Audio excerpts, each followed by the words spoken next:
आगे हमारी फिगर 12.12 है, उसमें ये रेजिस्टेंसेस दो ऐसे लगी हैं, दो ऐसे, तीन ऐसे लगी हैं। ठीक है, तो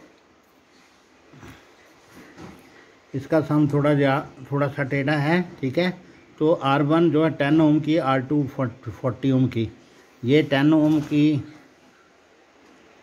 ये R1 है, R2 है, ये 10 ओवर 40, 10 और 40, यानी कि इन दोनों की रेजिस्टेंस निकालनी पड़ेगी।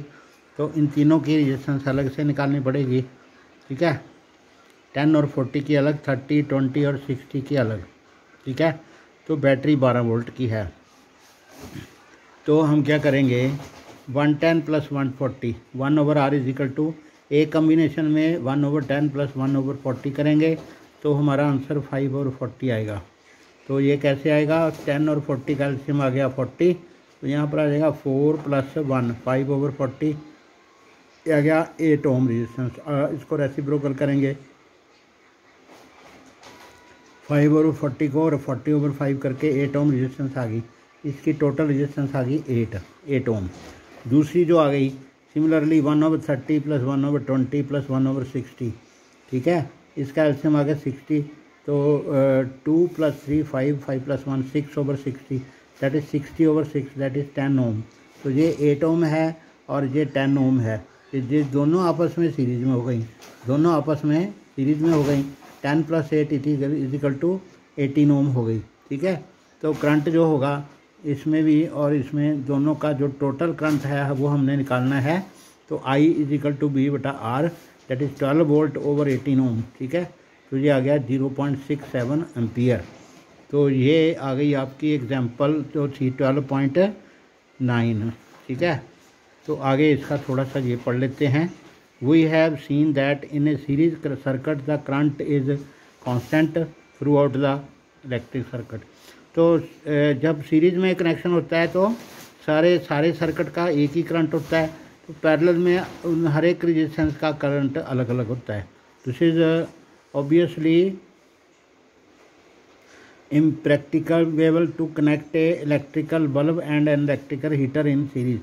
तो जो बल्ब है और हीटर है, हीटर की रेजिस्टेंस बहुत कम है, बल्ब की रेजिस्टेंस बहुत ज़्यादा है, तो हीटर के लिए उतना करंट नहीं मिलेगा जितना उसको गर्म करने के लिए ज़रूरी है।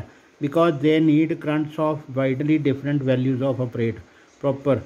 तो उनको प्रॉपरली काम करने के लिए हमें अलग अलग करंट देना पड़ेगा, इसलिए उनको पैरेलल में लगाएंगे। Another major disadvantage of series circuit is that when one component fails the circuit is broken. जैसे जो लड़ियों वाले बल्ब होते हैं, जैसे हम लड़ियाँ लगाते हैं दिवाली पे, उसमें सारे जो बल्ब होते हैं वो सीरीज में लगे होते हैं। अगर उनमें एक बल्ब जल जाए तो सारी लड़ी बंद हो जाती है।